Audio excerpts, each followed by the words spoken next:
Bom, queria começar falando do 20 de novembro, segunda-feira passada, que é um acontecimento da semana, né? E merece um pouco de análise sobre o problema geral da questão do negro no Brasil, né? Se a gente observar a maior parte das colocações sobre o problema do negro, sobre a questão do dia 20 de novembro, nós vamos ver que o centro da preocupação de toda a esquerda nacional, e é uma coisa que se popularizou, né? É o chamado racismo, né? Então, o problema seria o racismo. Acho que isso daqui merece um esclarecimento, porque se trata, na realidade, enquanto luta política, de uma miragem, né? Muita gente pode se surpreender com essa colocação, porque está tão acostumado a ouvir falar do problema do racismo, e é um problema, como é que se diz, tão palpável, né, na sociedade brasileira, que a pessoa vai se perguntar, mas por que seria uma miragem? Né? Queria aproveitar, inclusive, essa questão do racismo para explicar outros problemas que estão relacionados com esse, que fazem parte da política da esquerda, explicar a política do nosso partido, que é uma política muito distinta dessa. O racismo é um problema, vamos dizer assim, não político, um problema de tipo cultural. Quer dizer, determinadas pessoas vem uma parcela da população negra, no caso, né, como sendo uma população inferior ou com uma série de defeitos, né, que tornam essa população inferior. Então tem um menosprezo por essa população, e isso daí leva a outras atitudes, né, como, por exemplo, a discriminação no emprego, e dependendo do lugar, do tempo, né, que nós estivemos nos referindo, até coisas mais sérias, como, por exemplo, a segregação dos negros dos lugares públicos, como aconteceu muito, como era legal, né, e prevaleceu durante um longo período no sul dos Estados Unidos. Então, nós temos que analisar esse problema do racismo. O que é efetivamente que acontece com o negro, né? O racismo em si é um reflexo de uma situação. Ele não é o problema. Ele é mais, num certo sentido, o sintoma de um problema, né? Isso daí é importante porque a maior parte da esquerda considera que o racismo é o problema. Quer dizer, você tem uma população, né, e sabe-se lá Deus por quê, uma parte da população tem um ódio, uma desconsideração, um menosprezo por outra parte da população. Quer dizer, seria quase que um problema de tipo psicológico, espiritual. Isso, logicamente, não faz absolutamente nenhum sentido. E como é que você vai combater o racismo? O que a gente deveria fazer? Pegar, por exemplo, esses direitistas e fazer uma lavagem cerebral nele para que ele deixe de ser racista, deixe de ter a opinião que ele tem? Como é que seria resolvido isso? Né? Porque é isso que é indicado na política de luta contra o racismo em si. Você teria que mudar, né, ou não é, a opinião de pessoas que têm uma opinião contra o negro. Quer dizer, essa seria, para uma série de organizações, inclusive organizações de negros, etc. e tal, a luta. Mudar a opinião de pessoas que têm uma determinada opinião que nós consideramos equivocada, né? Então, por exemplo, por que a luta contra a extrema-direita fascista não seria mudar a opinião dessas pessoas para que eles tenham uma opinião mais, sei lá, democrática ou alguma coisa parecida? Quer dizer, se nós colocamos a coisa desse ponto de vista, nós caímos numa posição que é uma espécie de cristianismo político, né? Você teria que, com amor e carinho, e às vezes com um pouco menos de amor e carinho, você teria que convencer pessoas de que as opiniões delas são erradas. nesse sentido, essa luta toda contra o racismo, contra o machismo, contra a opinião fascista, o discurso do ódio, etc., etc., é um beco sem saída, não é uma fantasia, é uma miragem. Né? Para que a gente possa entender o problema do racismo, nós temos que partir da situação real, né, econômica, social, política do negro dentro da sociedade. Qual é a realidade? Que tipo de problema é o problema do negro na sociedade brasileira e nas sociedades em geral, como a sociedade norte-americana e outras? O ponto de partida do problema é, logicamente, um problema econômico, né? O negro ele não é tratado como uma pessoa inferior por nada, simplesmente porque a cor da pele dele é diferente da cor da pele de outras pessoas. Isso aí seria totalmente absurdo, porque se fosse assim, todo mundo que é diferente já seria automaticamente tratado como negro, que não é o caso. Pode até haver discriminação contra determinados setores, mas não chega a ser uma coisa da envergadura do que acontece com o negro. Né? Então, o problema aqui que é? Parte, né, do fato de que o negro foi introduzido na maior parte das sociedades ocidentais, da América Latina, etc. e tal, como um ser de segunda categoria, como mercadoria, como coisa. Né? Então, o racismo é a expressão ideológica dessa condição, dessa situação. Se você é considerado coisa, você logicamente é tratado como coisa. Não é um problema cultural, é um reflexo de uma relação concreta, econômica e política existente. Né? Essa que é a situação. Muita gente acha que o racismo é uma coisa que seria assim quase que não teria materialidade, uma coisa puramente espiritual, né? Aqui nós temos que discordar disso daí e apontar o caráter funcional do racismo. O racismo não é simplesmente que a pessoa se acha superior e acha o outro inferior. Quando você designa alguém como inferior, já é uma política de exploração. Ninguém fala que o outro é inferior por nada. Né? Se você é inferior, se eu considero você como inferior, já estou me preparando para tratar você como inferior. E na sociedade de classes, que é a sociedade que a gente vive, ser tratado como inferior é ser explorado. Se você é inferior, você é explorado. Quanto mais você for considerado inferior, mais brutalmente você vai ser explorado.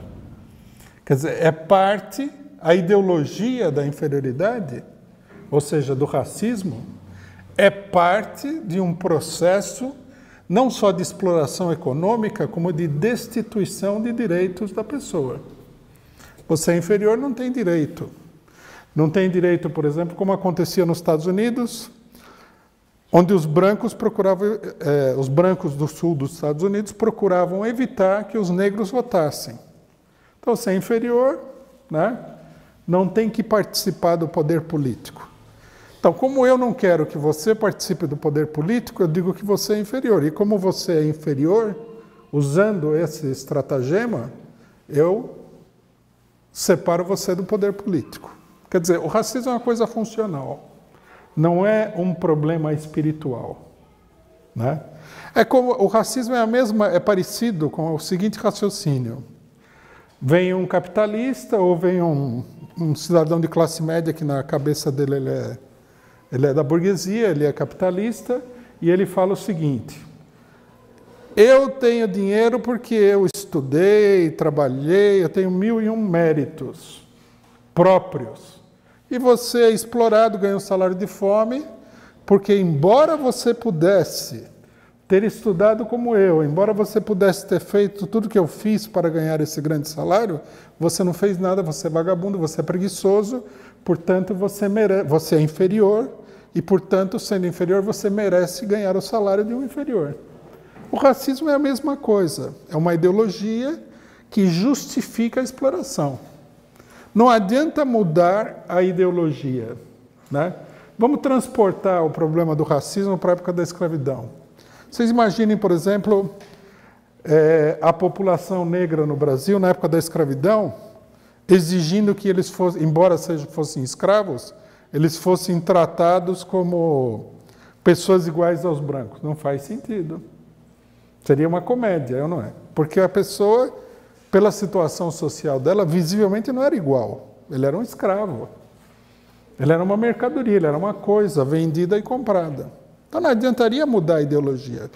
O que os escravos lutavam pela mudança de tratamento dos patrões? Não. O que os escravos lutavam era pela mudança do status quo econômico e político.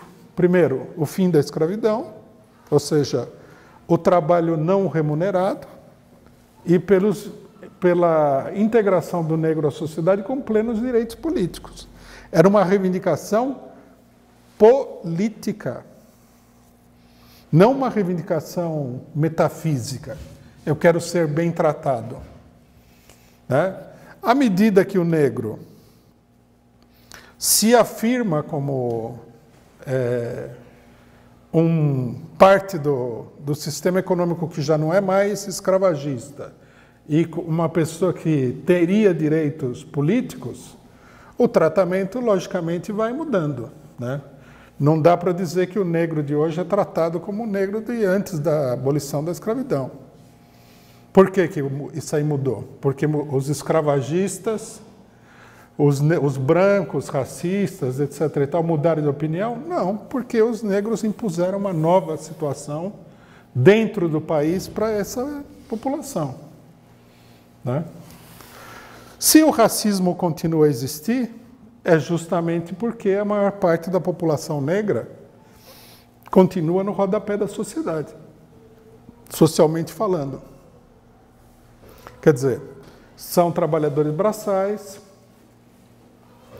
né, em vários lugares, nem tanto nos grandes centros urbanos, têm muito pouca cultura, são analfabetos, têm dificuldade de aceder ao ensino superior, essa coisa toda.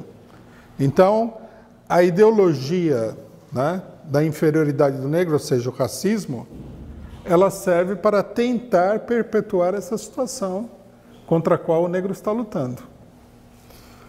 Mas se você falar que o problema é apenas o racismo, o que você está dizendo? Você está encobrindo a situação social e política real do negro. O racismo é uma consequência disso tudo. É preciso mudar a situação real do negro. Nós não podemos dizer que é o que está insinuado em muitas dessas ideologias sobre o racismo, que o negro hoje ele é igual ao branco dentro da sociedade. Mas que por um motivo que nós não sabemos explicar, que não tem explicação, ele continua sendo tratado como inferior. Isso seria absurdo. Se a situação fosse de verdadeira igualdade, essa situação de ser tratado como inferior não existiria. Ele seria tratado de maneira totalmente diferente.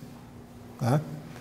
Esse aqui é o problema. O operário, por exemplo, é tratado que nem lixo também pela burguesia. Por quê? Porque a situação social dele é uma situação de inferioridade.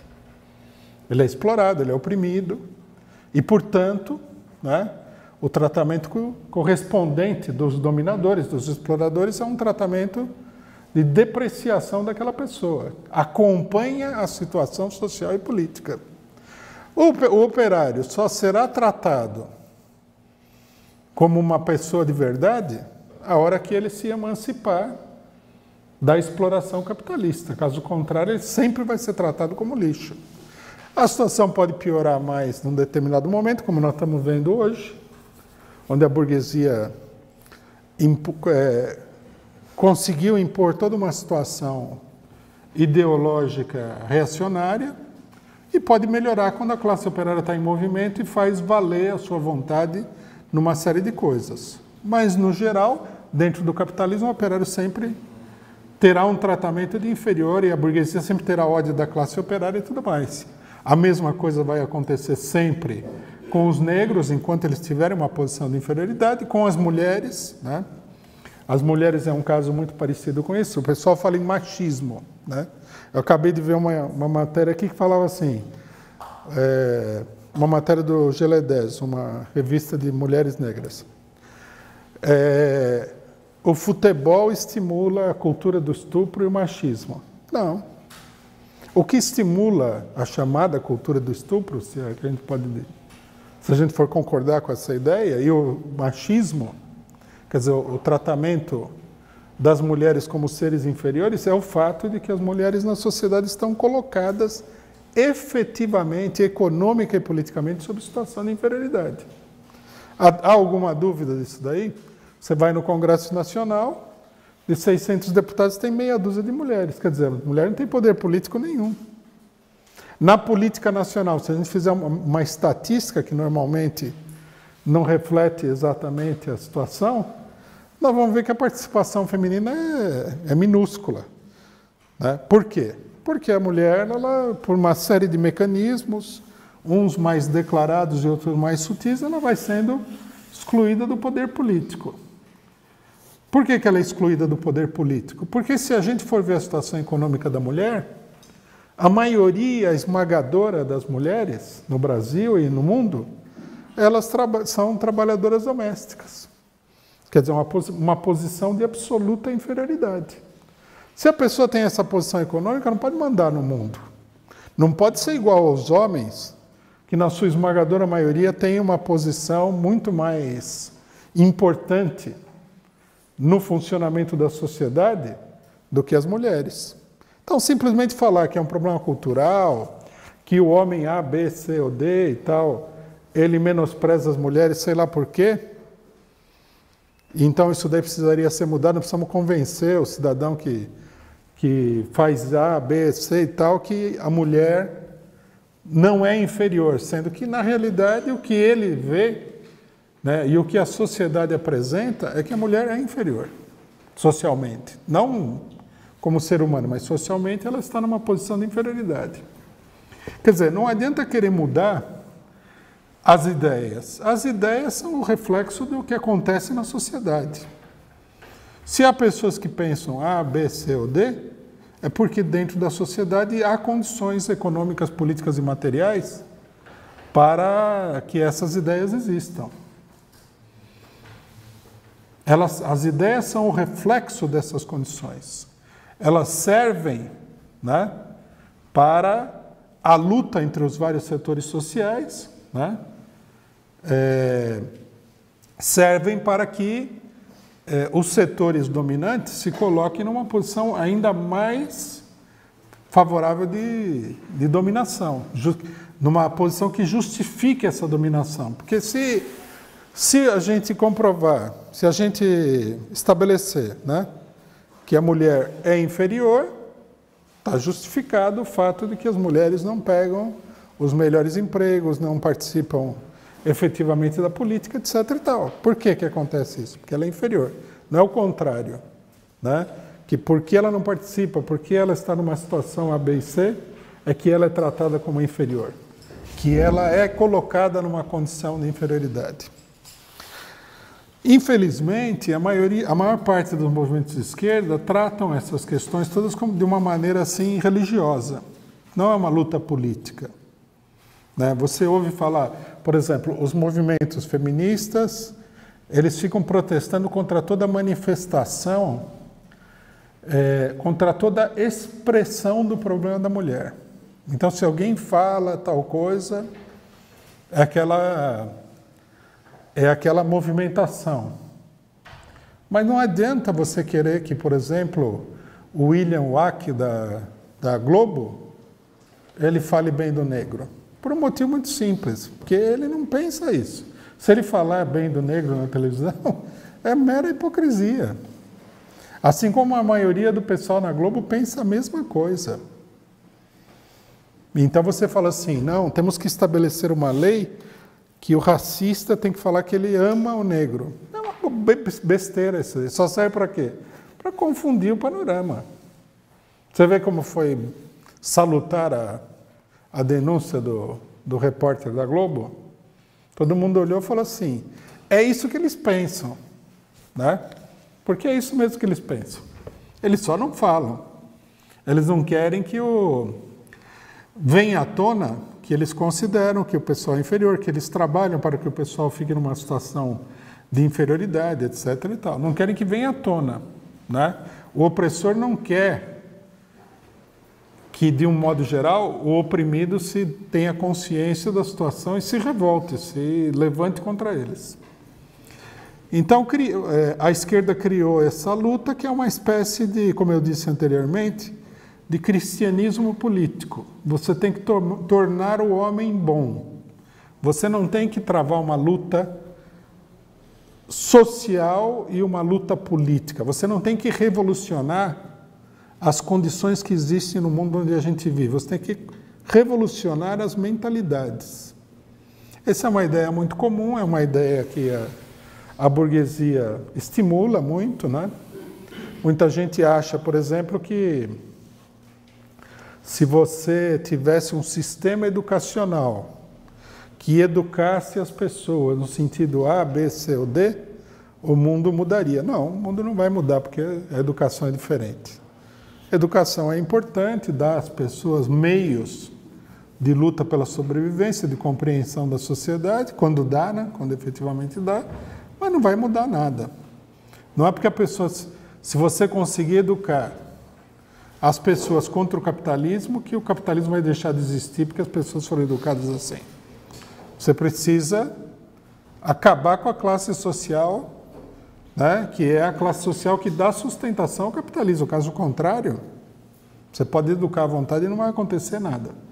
O que nós precisamos, no caso de todos os oprimidos, é uma emancipação real, não uma emancipação em palavras.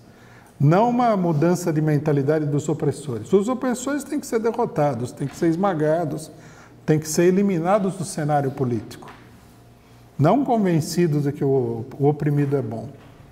Se você quer acabar com a opressão, você tem que acabar também com o opressor. Não dá para você acabar com a opressão sem acabar com os opressores, né? Não dá para acabar com o capitalismo sem acabar com o capitalista. Com isso eu não estou dizendo que você necessariamente vai ter que matar um por um dos capitalistas para acabar com eles. Estou falando em acabar no sentido social, né? Retirar deles o poder de dominação, né? Esmagar o poder político deles. Logicamente que, como vai ser feito isso, vai depender do desenvolvimento da luta política. Então, eu acho que é importante deixar estabelecida essa questão, né? Que não se trata de fazer nenhuma reforma cultural do mundo. Isso daí já foi proposto muitas vezes, é uma coisa que ficou no passado, né? É da época do iluminismo, que achava que se as pessoas fossem esclarecidas, bastava você esclarecer e tal, os problemas desapareceriam, como se tudo estivesse na cabeça de todo mundo, não no mundo real. Na realidade, o que está na cabeça de todo mundo não é o fundamental. O que é fundamental é o que está acontecendo no mundo real. Bom, a segunda questão em relação ao negro, que é importante, que também fica claro que, logicamente, que se nós temos esse primeiro problema, o segundo problema vai ser mais confuso ainda. Qual que é a questão do negro, né?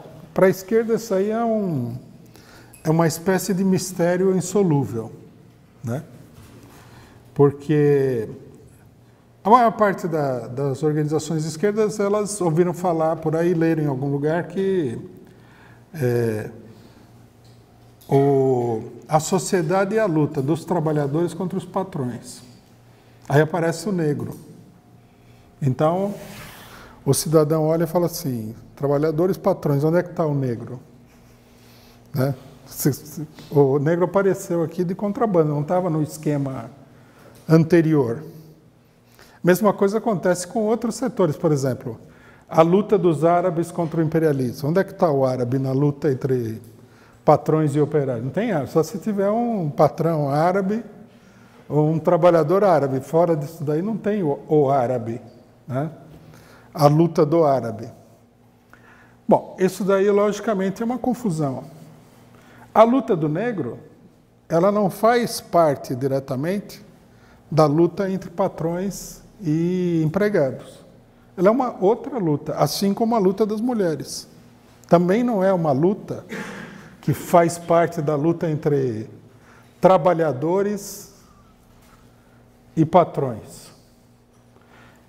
A luta do negro e a luta da mulher são lutas que nós chamamos de lutas democráticas, ou problemas democráticos, né? Partindo do seguinte princípio.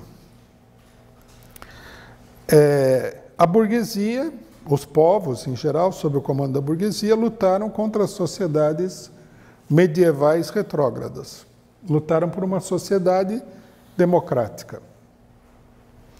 E, nessa luta, estabeleceram uma série de questões que são próprias da luta da burguesia, não tem nada a ver com o socialismo. Por exemplo, a igualdade de todas as pessoas perante a lei, né? Que o governo não vai ser uma monarquia absoluta, mas vai ser um governo de tipo parlamentar.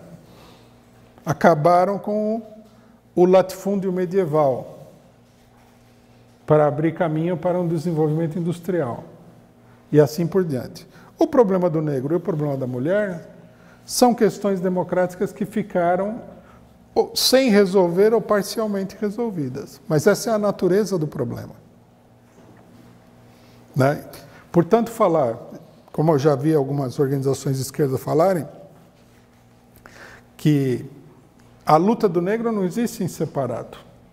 É a luta da classe operária. Então, o negro que se sente na sociedade totalmente como um cidadão de segunda categoria, né? Inferior, inclusive, à classe operária que é explorada, né? Dentro da classe operária ele já ocupa um status de inferioridade, ele fala, mas e a minha situação específica? E o meu problema, que não aparece aí na luta de classe? A questão da mulher também é a mesma coisa, né? A mulher é mais explorada no interior da classe operária do que o homem. A mulher operária, o homem operário, há uma distinção bastante grande, sem falar numa série de outros problemas que a mulher tem. Muitos problemas legais desapareceram com o tempo, né? Mas os problemas reais, eles continuam aí, sejam eles legais ou não. Então, quer dizer, são problemas que as revoluções democráticas que aconteceram em vários países e tudo mais, nunca conseguiram resolver, né? Por exemplo, quando você fala igualdade de todos perante a lei, a burguesia tratou de que a mulher fosse inferior perante a lei. Ela fosse tutelada pelo marido, não tivesse direitos, etc. e tal. Quer dizer, é uma questão que não foi resolvida no tempo correto, digamos assim. A questão do negro é a mesma coisa. Por exemplo, a revolução da burguesia norte-americana não acabou com a escravidão. A escravidão só veio acabar nos Estados Unidos com a chamada Guerra da Secessão entre o Norte e o Sul. Quer dizer, foi necessária uma guerra, uma das guerras mais sangrentas do século XIX, para acabar com a escravidão, para mudar essa lei. A Revolução Americana deveria ter acabado com a escravidão. Então, nós temos que entender o seguinte: o problema da mulher, do negro, de minorias religiosas, homossexuais e outros, etc. Todos esses problemas são problemas que dizem respeito à limitação do desenvolvimento, né, da própria revolução democrática que a burguesia fez. À medida que o tempo passou, né, a burguesia, logicamente, que fez a revolução democrática com uma intenção muito limitada, muito diferente do que a maioria das pessoas pensam. Ela fez a revolução democrática em interesse próprio, né? E à medida que o tempo passou, essas opressões, essas formas de opressão que existiam na sociedade, elas não só não foram resolvidas, como elas foram acentuadas dependendo da situação. Porque é lógico, para um capitalista, é interessante que você tenha uma população que seja inferior a uma outra para poder explorar essa diferença em termos financeiros. É uma coisa óbvia. Vocês veem que nos Estados Unidos, além do problema do negro, que continua a existir como sempre existiu, nós temos agora o problema dos imigrantes, principalmente dos imigrantes mexicanos e da América Espanhola e do Brasil. São todos cidadãos de segunda classe. Inclusive, muitos são pessoas que foram para lá, mas não receberam papéis de permanência. Eles não estão em situação legal nos Estados Unidos. Então, isso aí permite que a pessoa seja ainda mais explorada. Quer dizer, quanto menos a sua situação for uma situação de igualdade, maior o lucro. Todo mundo aqui já deve ter ouvido falar das famosas fábricas norte-americanas, que eles chamam de sweatshops, onde trabalham imigrantes sem documentação. E a pessoa não tem horário de trabalho, não adianta reclamar. Se a pessoa reclamar, ela vai capaz de ser expulsa do país. Então, se o patrão falar, trabalha 14 horas, trabalha 14 horas. Se tiver um acidente de trabalho, não adianta chamar o sindicato. Porque ela não é um cidadão, né? É uma posição que a gente poderia dizer que é de uma pessoa semi-escrava. E aí eu pergunto, tem racismo nos Estados Unidos contra essas pessoas semi-escravas? Tem, muito. Né? Você vê a campanha toda contra os imigrantes e tal. Quer dizer, se você ocupa uma situação inferior, se você não tem organização, se você não pode valer minimamente a sua vontade, surge o tal racismo. Mas o problema é que você está numa situação efetivamente inferior. Por exemplo, bom, então, logicamente, que é preciso mudar a situação social e política dessas populações. No Brasil existe toda uma legislação, mas a legislação no Brasil, como a gente sabe, ela é uma espécie de fachada. Né? Nós já explicamos aqui inúmeras vezes que países como o Brasil não pode vigorar um verdadeiro Estado de Direito. Né? Não é porque você importa uma lei de outro país que ela vai transformar você naquele país onde a lei foi feita. O parlamentarismo, o Estado de Direito, com todas as suas limitações, surgiu nos países desenvolvidos que fizeram a Revolução Burguesa. No Brasil, não foi resultado de uma revolução que acabasse com o antigo status quo e implantasse um novo. E daí surgiu a lei. Não. Importaram a lei. Assim como, na época da República Velha, importaram também o fraque, a cartola. Né? O fato do cidadão usar fraque e cartola não significa que ele era francês ou inglês. O Brasil continuava sendo um país super atrasado. Você não pode importar nada dos outros países, em termos de sistema social e político. Então, por exemplo, a escravidão, ela acabou no Brasil, como a gente sabe, parcialmente. É fato isso, de que a escravidão acabou parcialmente? Porque não existe escravidão legal. Quer dizer, agora o Temer está voltando com isso daí, mas a princípio não existe. Mas se você for nas regiões mais atrasadas do país, nas regiões agrárias, você vai ver que vigorou sempre, em muitos latifúndios, uma situação de semi-escravidão. Não é novidade isso daí. Que o pessoal fala agora que tem regime de trabalho semi-escravo, escravo no campo, sempre teve. Sempre existiu. Por quê? Porque o latifúndio, ele nunca foi capaz de estabelecer um regime de exploração acabadamente capitalista e moderno. Se a gente for ver as relações de trabalho no campo brasileiro, nós vamos ver que a vigência da CLT, que agora está desaparecendo, de tudo que tem na cidade, é muito menor no campo do que na cidade. Porque é uma outra realidade econômica. Uma coisa é uma fábrica, que é um tipo de organização econômica moderna, capitalista, outra coisa é um latifúndio, né? Então nós sabemos que no Brasil, historicamente, o camponês vivia numa situação de servidão, de semi-escravidão, que é digamos assim, é o que sobrou depois da aprovação da lei do fim da escravidão. Mesmo nas fábricas brasileiras, o regime de exploração é um regime de exploração também muito atrasado em relação ao capitalismo, em várias fábricas, né? Se a gente for comparar, por exemplo, se a gente for no ABC e pegar uma multinacional, ver o regime de trabalho de uma multinacional e comparar com fábricas menores que existem aos milhares pelo Brasil, nós vamos ver que o sistema de trabalho não é o mesmo, que as garantias não são as mesmas, que os salários são muito desiguais, etc. e tal. Né?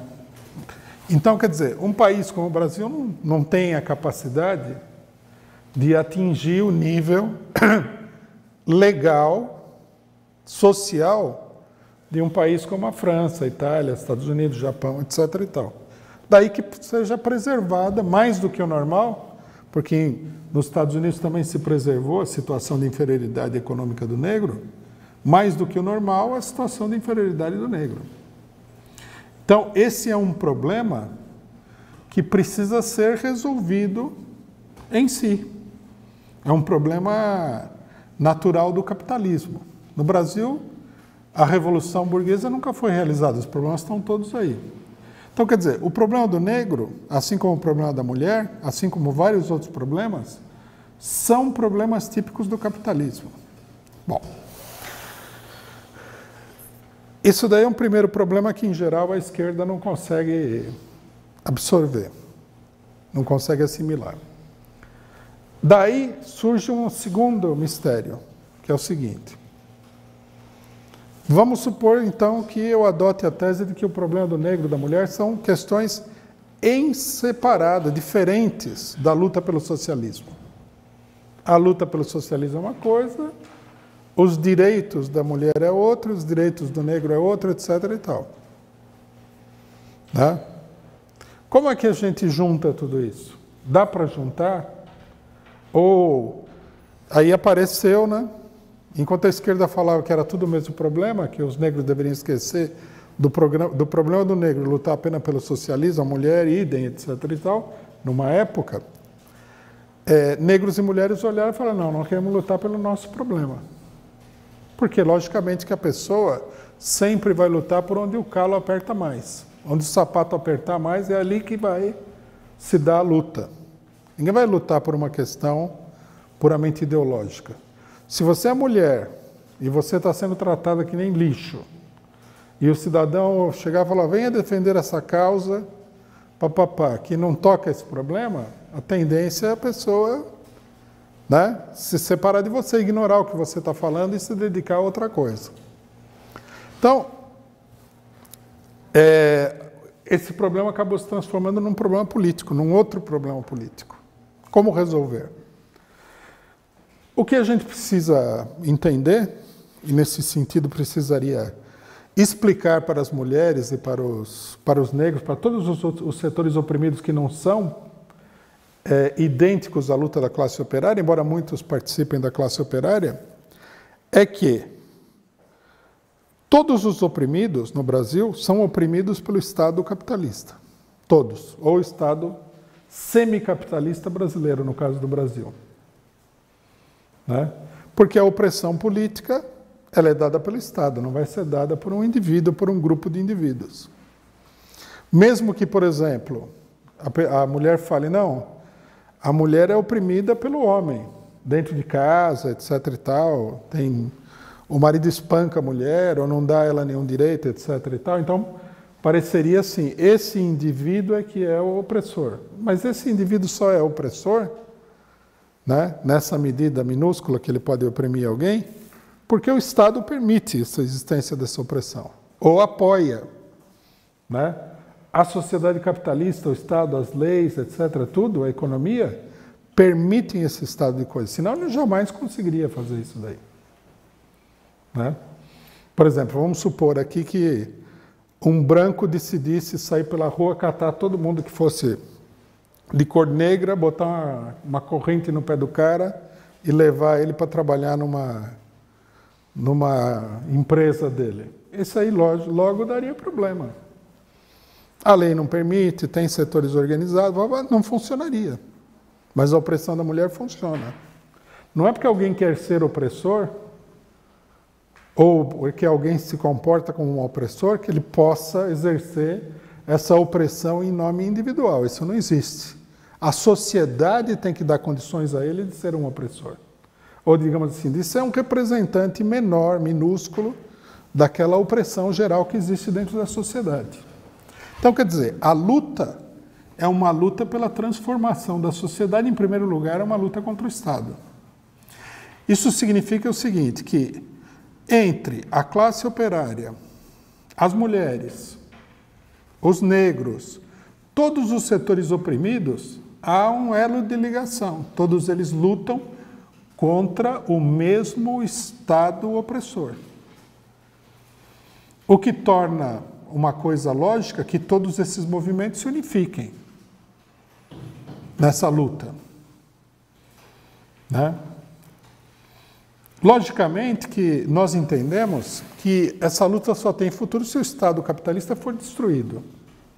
Não adianta você eleger o presidente mais bondoso, a presidenta mulher, que não vai mudar essa situação. Que não é um problema da boa vontade de um governante, etc. e tal. É o problema de todo um sistema social. Então o Estado tem que ser destruído, tem que ser desmantelado, tem que ser completamente reorganizado e também sobre novas bases econômicas para atender às reivindicações desses setores. Nesse marco, só a classe operária que pode dar conta de levar adiante essa tarefa, de destruir o Estado capitalista. E só o Estado construído pela classe operária sobre a base da destruição da propriedade privada é que pode resolver esses problemas. Então, veja só, não é que o problema do negro e da mulher seja idêntico ao problema do socialismo, mas eles têm um ponto de unidade e um caminho comum. Por isso que um partido revolucionário deve apoiar toda a luta do negro. Às vezes nós vamos concordar com determinadas reivindicações, às vezes nós não vamos concordar. E às vezes nós vamos considerar que certa política ou maneira de agir é até prejudicial. Mas um partido da classe operária que não leve em consideração os problemas específicos e as reivindicações dos demais oprimidos nunca vai conseguir promover essa unidade para destruir o Estado capitalista e criar uma nova realidade política e social. Nunca. Porque ignorou. É a mesma coisa que o partido falasse assim: nós só nos interessamos por problemas, os grandes problemas da revolução. Luta salarial não é o nosso interesse. Então até a classe operária vai se desinteressar desse partido. Porque para a classe operária, os interesses imediatos são muito importantes, mas eles também são importantes para o negro, também são importantes para as mulheres, são importantes para todos os setores que sofrem algum tipo de opressão. Né? Senão não teria sentido você, por exemplo, você sendo um partido socialista, fazer um trabalho de mulheres. Por que você faz? Porque é a maneira, né, de ajudar o movimento de mulheres a compreender o conjunto do problema da opressão que ela vive na sociedade capitalista. Se você se desinteressa dos problemas imediatos, as pessoas vão se desinteressar também de você.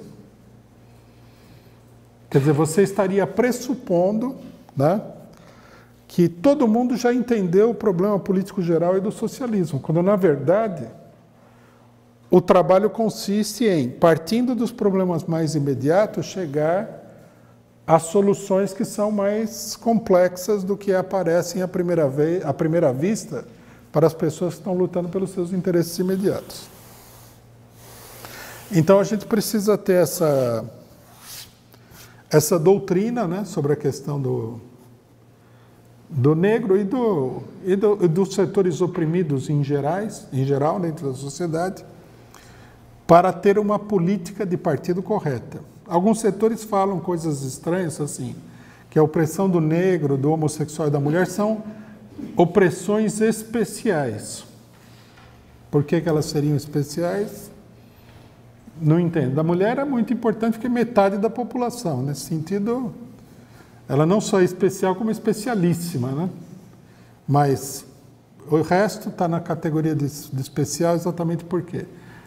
A sociedade capitalista, ela gera todo tipo de opressão. Não é só a opressão do trabalhador. Até falar isso hoje em dia é um pouco desnecessário porque